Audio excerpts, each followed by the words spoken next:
Bonjour. Avant de vous présenter une vidéo sur les voitures ambulances sanitaires, sanitarisables, je juge et souhaite utile un petit mot sur leur origine et sur le monde médical. Vraiment et très sincèrement, un grand merci à eux pour tout le travail accompli, que ce soit en temps normal ou comme en ce moment, à un moment tellement particulier. Je ne voudrais pas oublier le personnel mal considéré et encore plus mal rémunéré qu'est le personnel de nettoyage. Vous pouvez avoir les meilleurs médecins en place avec les meilleurs outils, mais si les chambres ou salles de soins sont mal nettoyées et désinfectées, je ne donne pas cher du patient. Alors, ils méritent tous notre reconnaissance éternelle. Merci, bravo. Revenons à notre sujet du jour. Vous connaissez tous la Croix-Rouge fondée en 1863 par le Suisse Henri Dunant, reconnue par la Convention de Genève le 22 août 1864. Eh bien, je vais vous présenter un précurseur. Il s'agit de Dominique Jean Larrey, né le 8 juillet 1766 à Bodéan, dans les Hautes-Pyrénées. Je vous présente un joli portrait, une toile peinte, représentant Dominique Larrey avec la croix de la Légion d'honneur. Bodéan est un village qui se situe à quelques kilomètres après Bagnères de Bigorre, sur la route des cols du Tourmalet et d'Aspin. Fils de cordonnier, il devient orphelin à l'âge de 13 ans. Son oncle, Alexis Larrey, chirurgien-major d'un hôpital de Toulouse et fondateur du premier hôpital militaire de cette ville, le recueille et lui assure son éducation.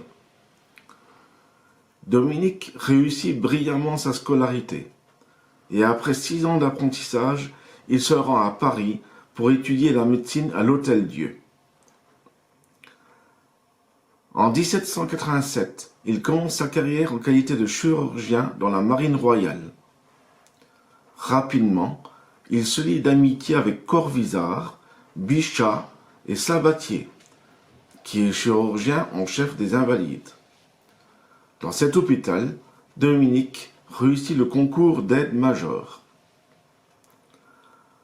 Engagé dans les campagnes napoléoniennes, en 1792, il est chirurgien de première classe dans l'armée du maréchal Luckner. À Mayence, il décide de créer des ambulances volantes pour qu'il puisse se déplacer avec ses équipes de soignants en pleine bataille sous le feu ennemi afin de secourir immédiatement les blessés sans distinction de nationalité, ni de camp, ni de grade. Voici un joli dessin qui représente les voitures ambulances volantes de Dominique Larrey.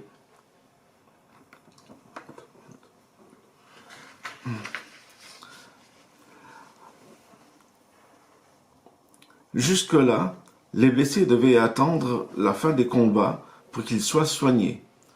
Bien souvent, et malheureusement, ils mouraient par manque ou par soins tardifs. Grâce à son idée, il a pu sauver des centaines de milliers de soldats de tous grades, comme par exemple le général Fugière. En 1796, il devient professeur à l'école militaire de la santé du Val-de-Grâce. En 1802, il reçoit une des premières croix de la Légion d'honneur de la main même de Napoléon Ier. En 1805, il est nommé chirurgien en chef de la garde impériale, baron d'Empire en 1809 sur les champs de bataille de Wagram. En 1810, il devient inspecteur général du service de la santé militaire. Dominique Larrey se trouva au cœur de 460 batailles. Je vous présente ici une reconstitution d'une voiture ambulance qui a été présentée lors de l'anniversaire du 150e anniversaire de l'inauguration d'une statue dans la ville de Tarbes. Merci au site internet de l'Ocrupt 65 qui ont... j'en parlerai un peu plus tard. Pris par les Prussiens à la bataille de Waterloo, Il a failli être fusillé. Lorsque le Feldmaréchal Blücher apprit sa captivité, est intervenu personnellement pour qu'on le relâche Dominique Larrey, en remerciement pour son dévouement à porter secours à tous les soldats, et en particulier à son fils. D'ailleurs, Blücher aurait déclaré « Amenez-le-moi ». Puis s'étant ravisé « Non, ce grand Français mérite que j'aille à lui. Je veux lui serrer la main avant de lui rendre la liberté. » En 1820, Dominique Larrey fut partie de la première promotion des membres de l'Académie royale de médecine. Il décède le 25 juillet 1842 après avoir effectué une inspection médicale en Algérie, d'où il reviendra malade. Jusqu'au 15 décembre 1992, il reposait au cimetière du Père-Lachaise à Paris. Depuis, ses cendres se trouvent dans le caveau des gouverneurs aux Invalides. Napoléon Ier aurait écrit dans son testament « À Larrey, l'homme le plus vertueux que j'ai connu ». 2 statues sont érigées en sa mémoire, une au Val-de-Grâce et une à la ville de Tarbes.